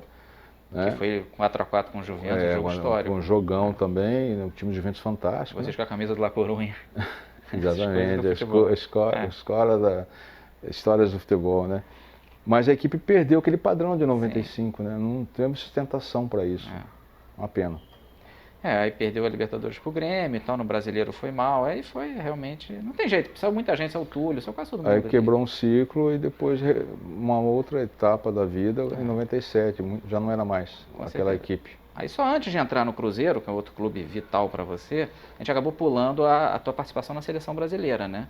Ali em 91 com o Falcão, ele estava fazendo muita renovação, tinha muita briga ali, o pessoal teve bronca com a era Dunga, que até acho que foi um absurdo se botar isso no Dunga, mas...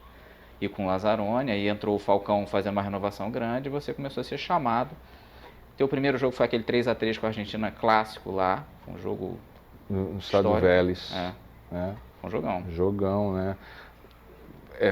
A Argentina é sempre difícil, Sim. né? Você não pode subestimar, não. Apesar que o jogo defensivo da Argentina hoje é medíocre, né? Sim. Na época não era, não. Não, na época não. O Brasil geralmente perdia da Argentina nessa época. Era difícil, era duro.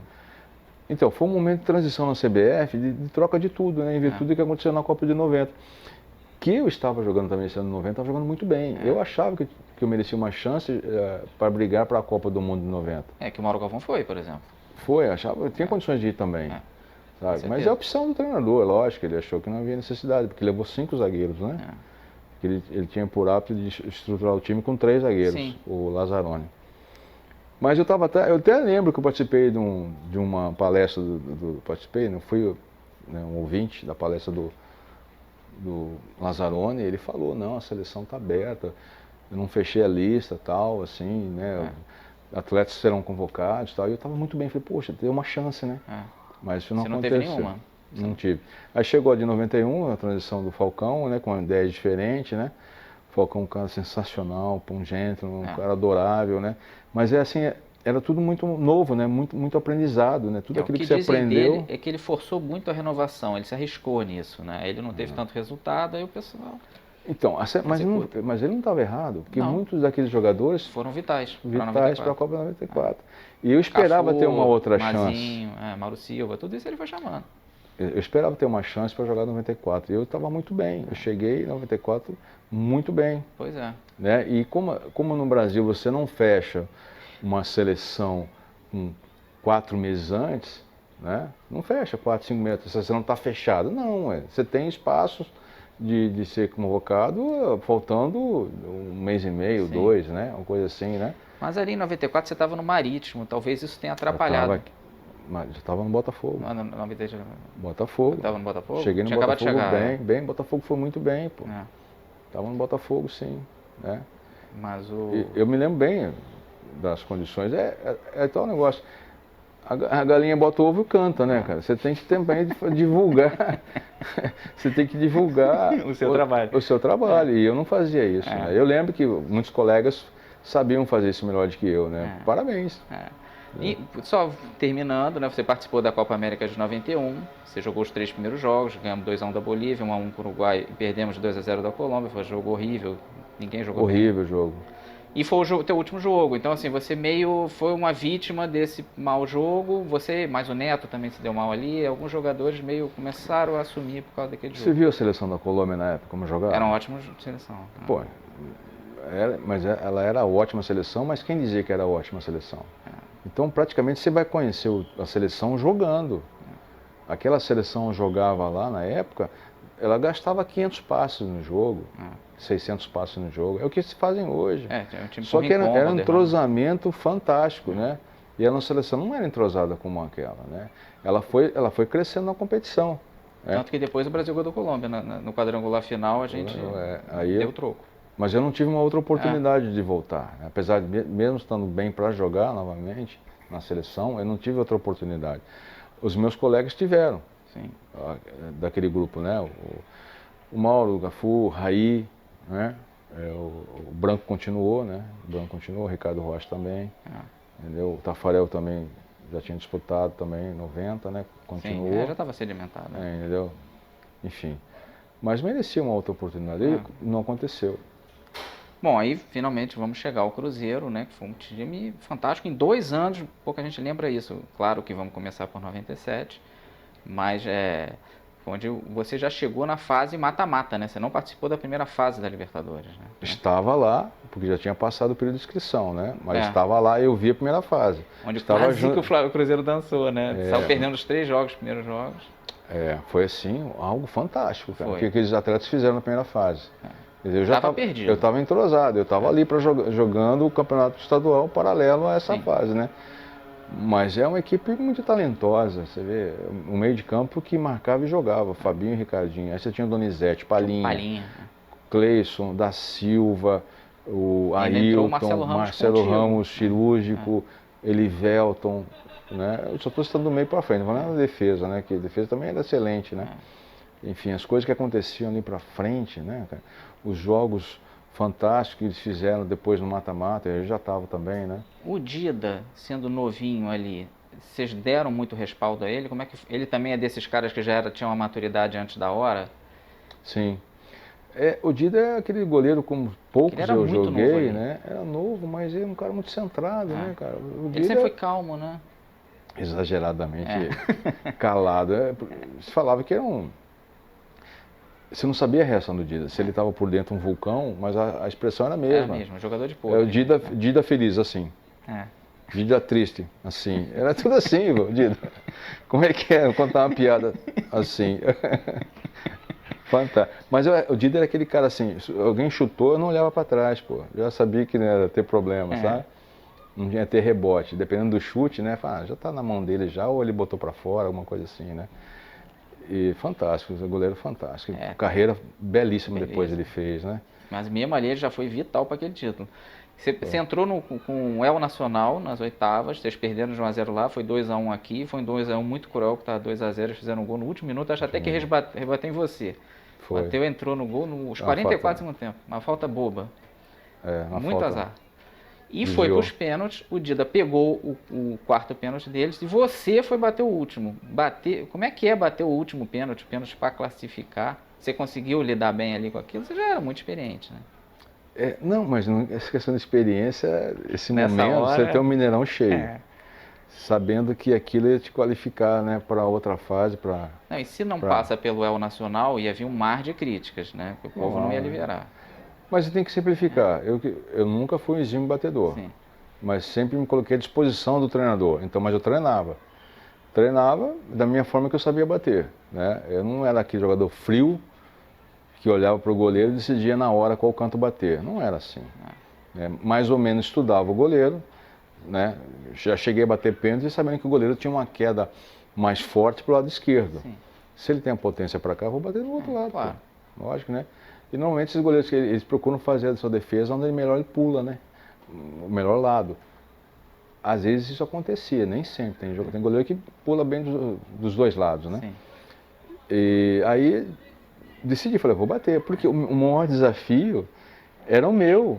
Eu falei, eu não vou perder para mim não. Eu vou bater esse pênalti, eu quero bater esse pênalti, eu não vou errar. Não, eu conversava comigo, falei, não, você vai lá e vai bater, cara, e bate com firmeza, com confiança que você sabe fazer. Se o goleiro defender, parabéns, pô, aplauso para ele, senão, a história é sua. Mas não vai ser porque eu fiquei com medo, né? Jamais.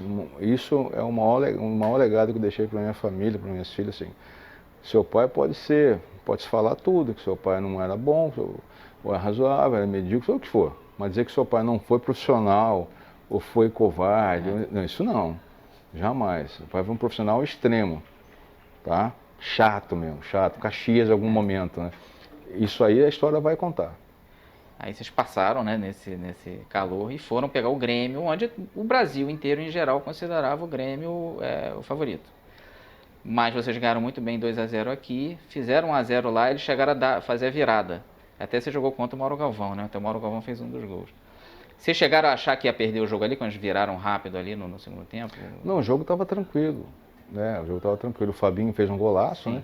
O Fabinho estava com uma lesão, e aí fez um gol. E é lógico que a torcida do Grêmio, como tradição, que o Grêmio jogava diferente do que joga hoje, né? Era mais aquela abafa, começou a pressionar e querer o resultado, né? E é natural essa pressão acontecer e tentar reagir. Administrar a pressão também tem que ter sabedoria para isso, né? Foi administrado, boa, né? Existia um desafio natural que o Grêmio tentou, de todas as formas, eliminar o Cruzeiro na primeira fase. Que era o nosso grupo, né? Quase conseguiu. Mas lembra que os finalistas estavam nesse grupo. O Sport Cristal estava no nosso grupo na primeira fase, e o Grêmio também. Ou seja, o campeão estava nesse grupo. É mesmo. E por isso que tentou de tudo eliminar. Aí deu aquela sobrevida, o Cruzeiro entrou novamente na competição. E aí vocês passaram pelo Grêmio, pegaram Colo-Colo, onde também foi bem difícil, né? 1-0 aqui, e eles chegaram a fazer 3-1 lá. Você viu a coisa perdida? Porque, sendo sincero, eu como espectador eu vi perdido. Eu cheguei a achar que o Cruzeiro não tinha volta. Eles estavam dominando e tal, e o Cleison achou um gol num rebote. E pouca gente lembra do Cleison, mas ele fez um gol vital, né? Mas aquela equipe não desistia. Você sempre acreditou. Então, o Cruzeiro jogou sempre um pouco mais do que o seu adversário para vencer. Mais ou menos assim, igual a seleção brasileira de 94. Sempre foi o suficiente para vencer o seu adversário, superar o seu adversário. E aquela equipe do Cruzeiro 97 foi a mesma coisa. Ela nunca se entregava, seja qual for o desempenho. Ele ficou na beira do precipício várias vezes, mas não caía. Não caía. E aí no pênalti o Dida pegou 2, né? Foi um pênalti mais tranquilos, né? Mas, porque o Dida é um fenômeno dos pênaltis. Já com o histórico, né? Já intimidava o batedor. Um cara muito grande, ágil. Uma envergadura boa. Você bateria o quinto ali se precisasse? Estava na lista. Tá. Ia, né? Ainda bem, não precisou. Não precisou. Mas estava na lista. Aí o teimoso ia lá bater outra vez. E aí vocês foram pegar o Sporting Cristal na final. Aí é o contrário do Grêmio. Aí a América inteira considerou o Cruzeiro o favorito. Pesou esse favoritismo? Tipo, não pode perder do Sporting Cristal. Não pesou porque a gente não deixava criar esse clima, sabe? Essa euforia toda, sem medida ali, sabe? Tinha um controle bacana pela comissão, comandado pelo Paulo Tuori, sabe? Não tinha nada além disso. Existia confiança na medida certa mesmo, né? Eu lembro até que esse jogo lá, eu joguei que o tornozelo estava inchado, a lesão aconteceu no Campeonato Brasileiro. Estava até inchado meu tornozelo, mas enfim. Você foi pro sacrifício? Não é sacrifício, o tornozelo eles conseguem enganar ele, né? Dá pra dar uma enganadinha. O joelho é mais difícil, né? Entendeu? Eu falei, mas vamos pra lá, pô, vou ficar de fora na final. Num jogo desse? Jogou bem, o Cruzeiro jogou bem lá, teve chance pra matar também. Mas no último minuto, você deu um carrinho salvador ali, que foi a única vez que o Dida errou um cruzamento, o Dida espalhou mal, né? A bola sobrou para frente, o rapaz chutou a gol, passou pelo Dida, e numa dividida você salvou ali, né? Se eles fazem 1-0 ali, o jogo de volta era outro. Eu tenho que rever esse lance, depois você põe esse lance aí, tá? Mas era isso mesmo. Então, assim, eu lembro de algumas jogadas, assim, jogadas bacanas também. Né? Para zagueiro é muito bom, né? Qualquer lance, zagueiro tirou um gol é um gol, né, cara? Merece um prêmio, né? Merece um prêmio. Normalmente ninguém lembra disso, não. Aí foi para o jogo decisivo com o Mineirão, que foi um jogo muito duro também. O Sporting Cristal era um time muito bom, ele não tinha nome, mas era um time muito aguerrido, complicado. Tinha um atacante, um argentino, se não me engano, um careca, né? O Solano? Muito chato, trombava, vem com todas as bolas. Quase fez gol de falta também, que o Dida deu uma rebatida e na rebote o Dida fez um milagre. Em defesa. Eu lembro de uma falta que teve, esses dias até eu achei na internet, eu saltei, fiquei na barreira, eu saltei, que eu já sabia do batedor, a bola ia passar por cima, eu fiquei justamente onde a bola passaria. Passaria ali, na mesma posição, e saltei, ele tirei também, enfim, alguns lances ainda vivos na memória, que se passa ali, eu acho que ia ser esquisito. Não, nesse lance eu lembro bem, falei, pô, porque bateu com o pé direito a foto do lado esquerdo, ou seja, faz curva de fora para dentro, né? Entendeu? De fora para dentro. Pela pegada você sentiu ia entrar, né? Não é o pé esquerdo, ou seja, que vai para fora. Seria mais difícil pro Dida chegar nessa bola. Enfim, essa situação toda de jogo, detalhezinhos, né? E além do adversário olhar para o Cruzeiro e falar, mas esse time é bom. Então nós conseguimos passar essa imagem para o Sporting Cristal. Que eles sabiam, nós notamos isso lá. Pô, esse time é candidato seríssimo ao título. Então você via no olhar do adversário esse respeito. Sim. Para a nossa equipe. E o gol do Elivelton faltou 15 minutos, né? Foi mais pro fim do jogo. Você vê como foi um jogo pegado, duro. Tenso, né? Você não pode tomar gol, é jogo tenso. Ao mesmo tempo você tem que impor o seu volume de jogo, a sua forma de jogar, né? E buscar a vitória. É difícil, né? Mas existia uma confiança nessa conquista. A gente sabia que ia acontecer, porque por tudo que passou o Cruzeiro naquela competição, desde a primeira fase. Pô, peraí, vai morrer na praia? Não vai, né? Peraí, vamos botar a mão na consciência aqui. Não é para perder esse título, né? Não tem como, né? Você passar por tudo isso e chegar a ser vice. Não dá. Não dá. Mas aí você foi campeão como capitão ainda por cima, levantou a taça, até você levantou a taça lá em cima e tal. Foi, isso aí. E, assim, foi o maior título da tua carreira? Eu sei que são mais icônicos, talvez, o Botafogo de 95 e o de 89. Mas esse de 97 talvez tenha sido o maior título da tua carreira? É, a maior expressão, porque hoje a própria competição ela foi tendo seu valor diferenciado, né? Passa a ter. Hoje em dia é o sonho. É o maior objetivo do ano. Do ano, por todas as questões que envolvem, né? Prestígio, valores, né? Também valor financeiro, tudo isso aí, né? Sonho de realizar, de escrever o nome na história, de estar ali na plaquinha do troféu, botar o nome do clube no troféu, tudo isso, né? Aquilo ali tomou uma dimensão maior na década de 90 para cá. Com certeza, começou com São Paulo ali em 92. Então, até então ninguém tinha esse devido valor, não dava esse devido valor que ela merecia. Eram mais outros clubes uruguaios e argentinos, sabe? Não tinha, talvez um chileno, não sei, mas que não. Era mais esses dois países, né? Isso que foi para a gente marcante. A década de 90 deu uma nova fase, um novo valor para a Taça Libertadores. Com certeza. Agora, o que é muito estranho, sempre foi muito mal explicado, é por que você não foi disputar o Mundial Interclubes. Que aquilo foi... Pô, você era o capitão do time, a figura máxima ali, e não disputou a final. Até o Cruzeiro, em cima da hora, contratou até o Gonçalves, o Bebeto, o Donizete Pantera. E o Alberto, lateral, Sim. Que hoje é treinador. Por que aquilo aconteceu? O que houve que... A história, assim, ela não começou ali, Sim, né, claro. um mês antes. Ela começou no Brasileiro. A equipe não estava bem no Brasileiro. Você teve aquele período de euforia da conquista. Que é comum, quem vai bem na Libertadores, no Brasileiro... Exatamente. Não embala. Desfocou um pouco, trocou o comando técnico, né? O Paulo Torres já falou naquela semana, ó, acabou a Libertadores, eu vou embora. Uma divergência lá com a diretoria, né? Com um diretor em especial. Ele falou, vou embora. E foi embora mesmo, não quis ficar. E depois disso entrou um novo comandante, né, o Nelson. E a equipe não se encontrou, ela não teve assim, um desempenho muito instável, né, oscilou bastante na competição.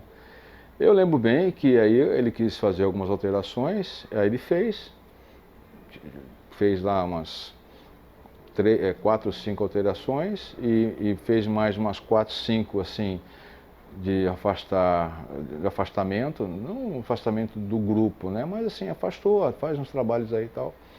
Mas eu estava em paz, porque dos últimos 4 jogos antes de eu sair, eu fui eleito o melhor em campo 3. Estava em paz, falei, não, eu tô saindo do jogo injustamente. Não alguma critério coisa, técnico. Não, critério técnico zero. Zero, nada. Entendeu? Aí um dia eu fui falar com ele, eu falei, mas o que está acontecendo? Eu falei, não sei o que, nós vamos fazer esse jogo lá e tal, e foi uma ordem da presidência. Eu falei, não, ordem da presidência? O Zezé Perrella ia pedir para eu sair do time? Lógico que não foi isso, foi ele que decidiu fazer. Agora, são as questões técnicas ou pessoais dele, entendeu? Técnica, posso garantir que nada. Talvez outros problemas que alimentaram essa decisão dele aí, né? Aí ele também não levou outros jogadores. Alguns que jogaram na Libertadores também não foram utilizados, mas viajaram. Sim. Né? Isso dividiu o grupo? Tirou... Não tem como dividir o grupo. É o sonho de todo mundo ser campeão mundial. Aí você tem lá o Marcelo Ramos no banco. O Elivelto jogando na lateral esquerda. Pois é, isso foi estranho. Né? Enfim, perdeu um pouco da potência do grupo. É lógico que eu sei que os atletas que viajaram, eles não estavam felizes com a situação do que aconteceu conosco, quem ficou no Brasil, sabe?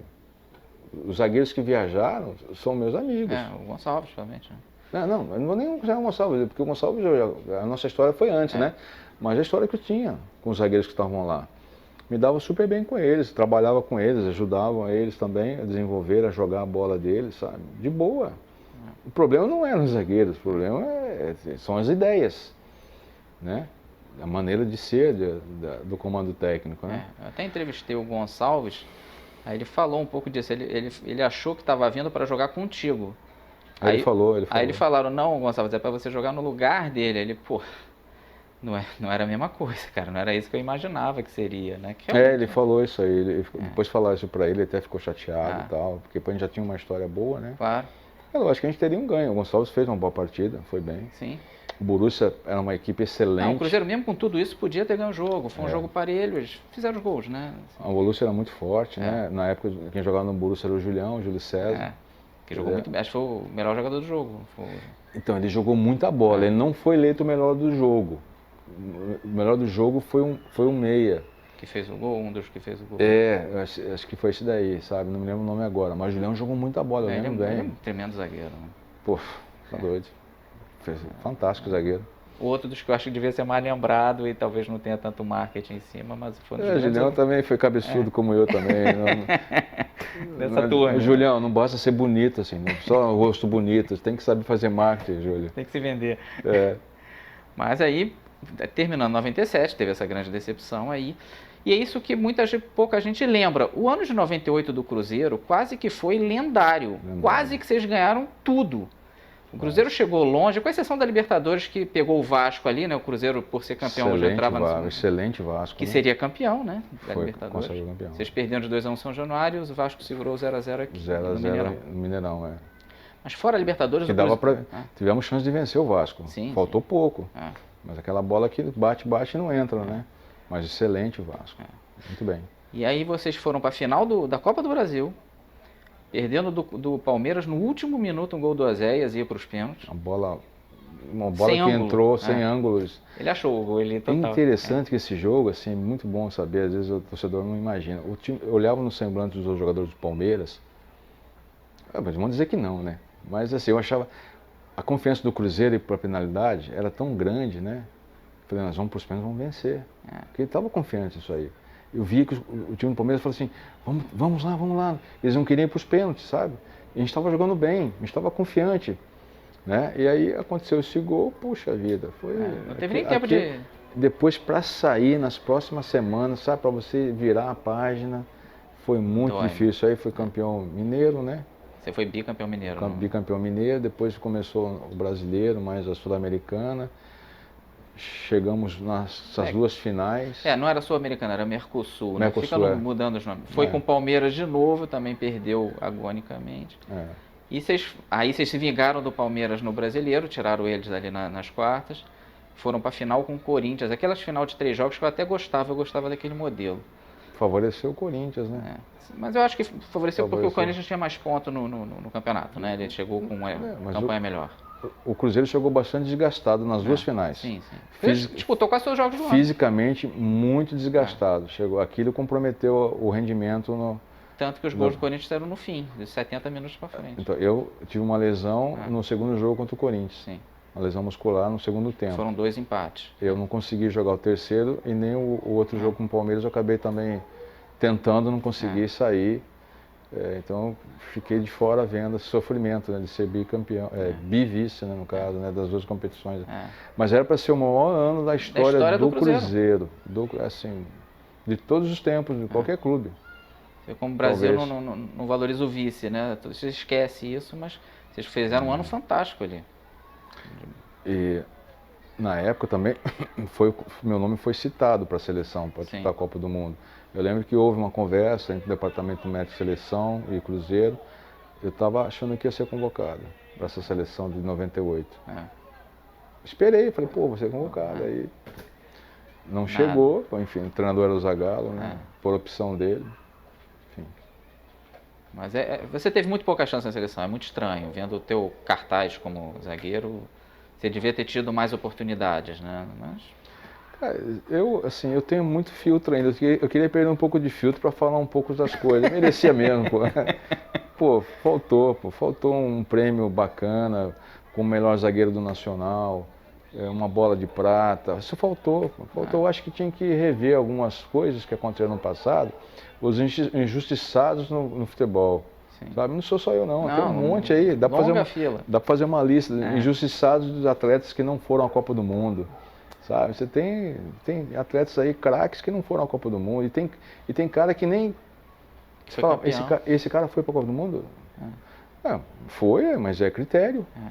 Dizer que o cara era ruim, não era ruim. Ruim ninguém é. Não tem caneludo lá, não é isso não. Estou dizendo aqui, mas foi, Vamos respeitar a história de cada um, né? Mas existe um injustiçado também que merece respeito. Com certeza. Aí eu vou te perguntar o que eu te perguntei lá atrás do Flamengo. Se o Cruzeiro tivesse ganho, vamos dizer, ou o Brasileiro ou a Copa do Brasil, foi os que chegaram mais perto, que dariam vaga para a Libertadores. Você teria continuado no Cruzeiro? Teria. Teria, né? Teria. Foi muito desgastante, foi um ano muito desgastante. Eu sempre tomei uma relação forte com a diretoria, né?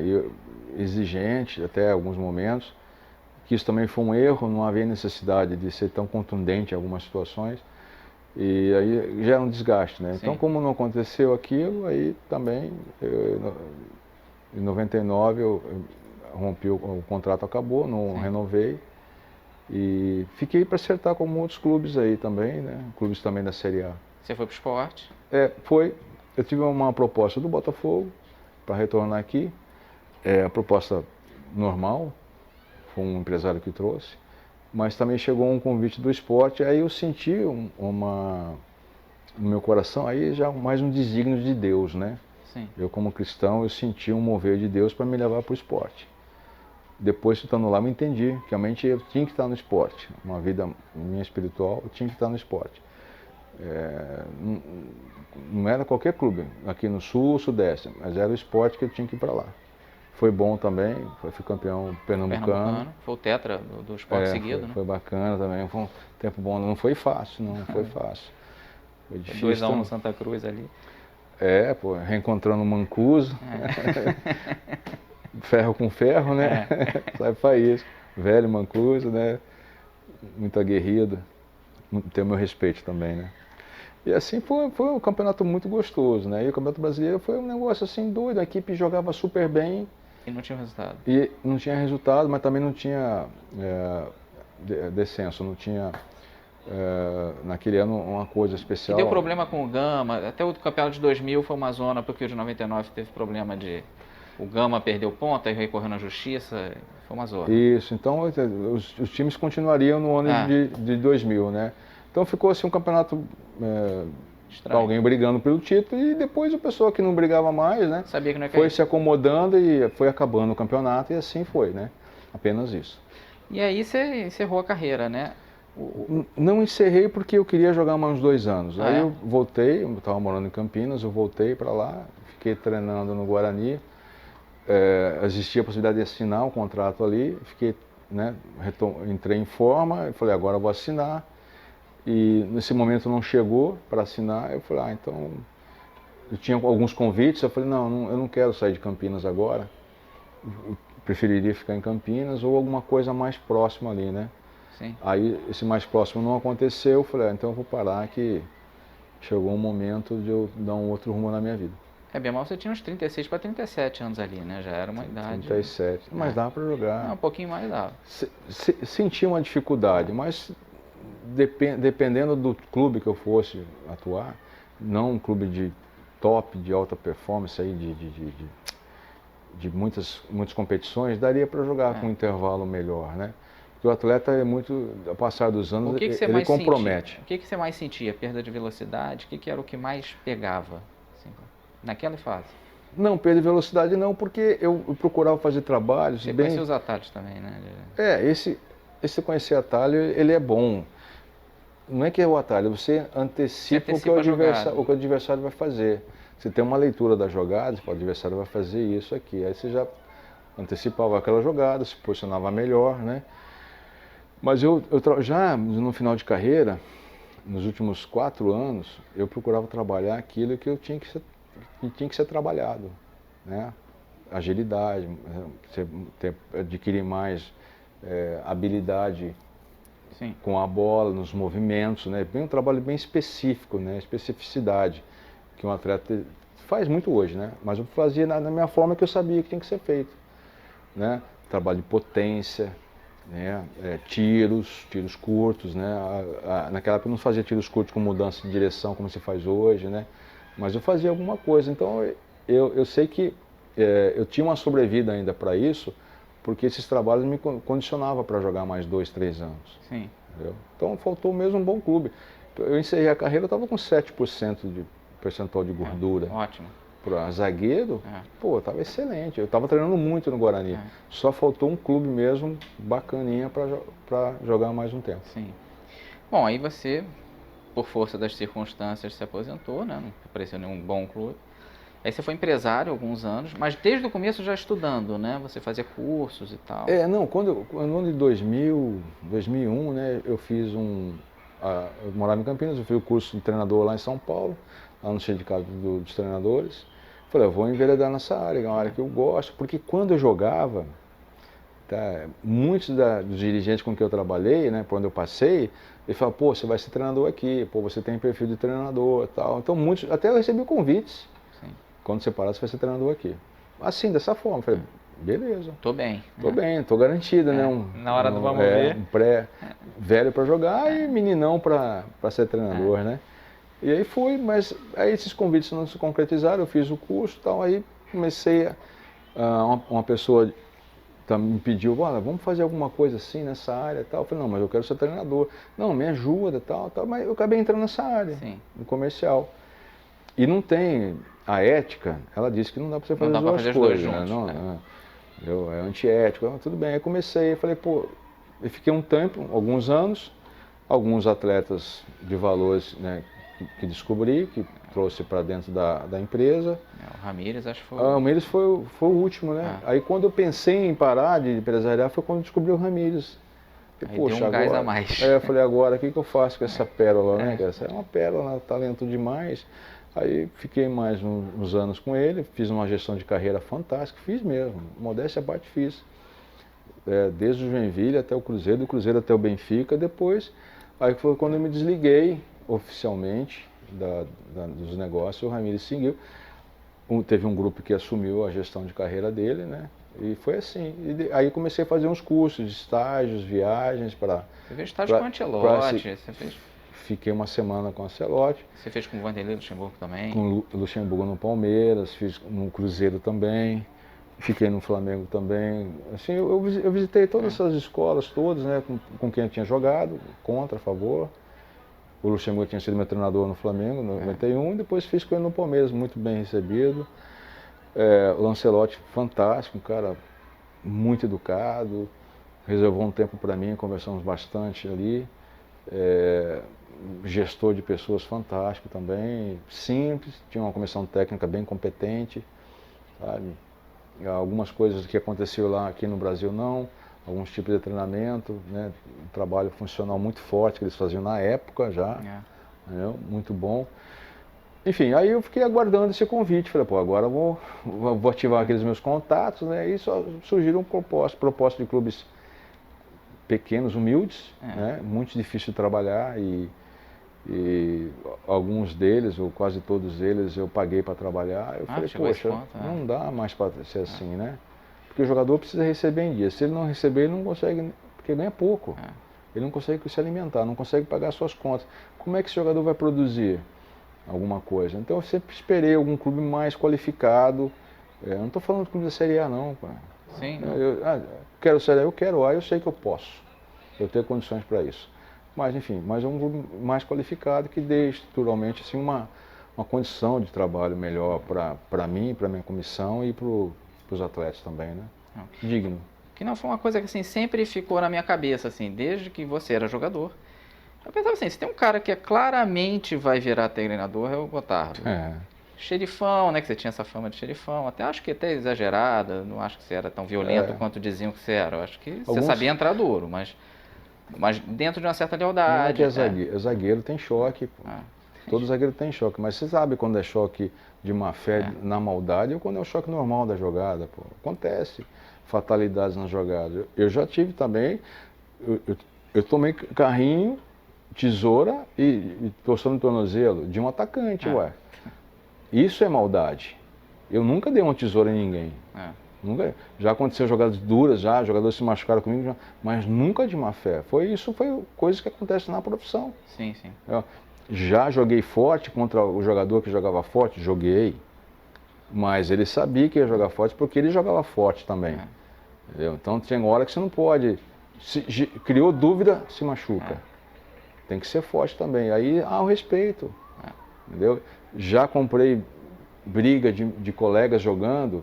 Comprei também, pô. Não admitia que o adversário fizesse isso com o meu colega de trabalho, pô. Comprei esse barulho dele também. É a vida, pô. Ué, eu não posso... Existe uma coisa no futebol que as pessoas ainda não entenderam qual a diferença entre um jogador bonzinho e um jogador acovardado, sabe? Às vezes o bonzinho é um tremendo de um covarde, porque não tem iniciativa para nada. Não faz nada, não luta para nada. Ele só luta quando é algo que interfere no dia a dia dele. Não serve, poxa. Jogador bonzinho não é aquele que não faz mal para ninguém, não. Bom jogador bonzinho é aquele que trabalha, que luta pelo adversário, que luta para combater o adversário, que luta no dia a dia, que dialoga com a diretoria, com a comissão técnica. Esse é o jogador bom. Jogador muito calado, de sorriso fácil, esse não é. Eu não tenho. Não vou generalizar, mas não é da minha confiança. Você era o oposto disso, você comprava briga com a diretoria, você assumia o grupo ali, né? Nunca procurei ter esse rótulo, não, de ser capitão. Nunca procurei ter Mas esse chegou naturalmente, chamado. né? Eu acho que começou com meus 13 anos, né? É. No início da nossa entrevista aqui, começou lá atrás, talvez tenha sido isso. A vida te convocou para ser capitão, né? Acorda aí, vem pra cá, pô. Mas realmente eu espero que te deem essa oportunidade, porque eu acho que você tem um perfil, você tem história no futebol, que é uma coisa que ajuda. Tem jogador que não respeita tanto o cara que é só estudioso, né? Você tem história, não tem como negar. Você tem liderança e acho que você sabe congregar um grupo, né? Nós somos muito críticos no futebol brasileiro, né? O que é bom? Qual que é a fórmula exata? Não tem fórmula exata. Não. Porque nós temos que ter nossos ex-atletas, treinadores que estudem, que se formem. É bom também, lógico que é. Mas nós temos que a nossa categoria de base precisa de um trabalho. Nunca se viu tanto no Brasil atletas chegando na equipe principal com tanta deficiência. Sempre aconteceu isso. Atletas chegando na base, lá em cima. Eu cheguei lá em cima cheio de deficiência, mas eu não tive base também, né? Fui aprendendo, aprendendo no dia a dia, jogando nas 5 funções lá atrás, lá no União Barbarense e no Guarani inclusive, joguei de lateral também. Entendeu? Aí, só que hoje as categorias de base elas estão entregues, né? Bem ou mal, para alguns profissionais, dedicados ou não, mas são acadêmicos. Aí eu te pergunto, por que você não... Eu vou sair em defesa dos ex-atletas que são muito bombardeados injustamente.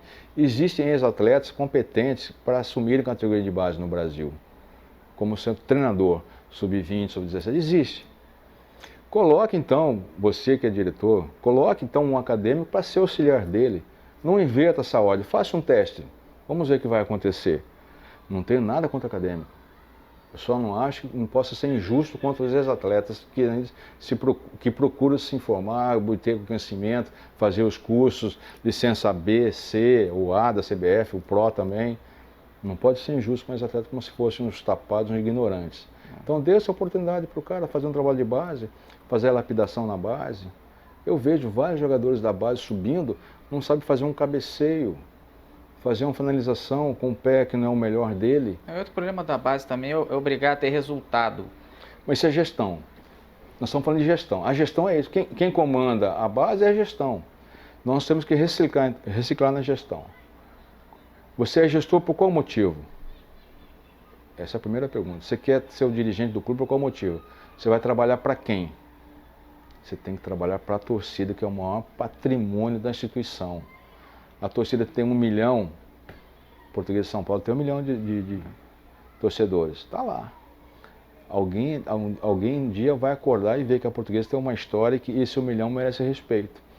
Então, Botafogo, precisa ter alguém trabalhando para a sua torcida. Cruzeiro também, e assim vai, cara, sucessivamente. O que motiva o gestor? É trabalhar para o clube, pô.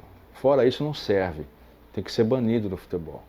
Como também treinador, como também jogador, se ele não entender que ele é funcionário do clube, que ele merece, que o clube merece respeito e entenda a hierarquia no clube, ele não merece trabalhar lá. Ele tem que mudar de profissão ou trabalhar no clube que aceite. Então o nosso problema maior no futebol brasileiro chama-se gestão. E nós temos vários gestores aí pedindo passagem, não tem tanta experiência, né? Mas querem ter oportunidade, mas são pessoas capacitadas que precisam colocar em prática aquilo que eles querem, que eles sabem. Talvez vai errar um pouco, né? Bem provável que ele cometa alguns erros, um vacilo, ou essa ideia não é bem apropriada para o momento, mas precisam melhorar também os nossos gestores. Seja qual for, do profissional a qualquer outra categoria. Bom, então eu te agradeço aqui de novo, cara, te desejo sucesso aí na tua carreira. Um grande abraço, se inscreva no meu canal, as minhas entrevistas são todas assim, encorpadas da carreira inteira da pessoa, né? Valorizando as grandes figuras aí do esporte brasileiro, né? Um grande abraço.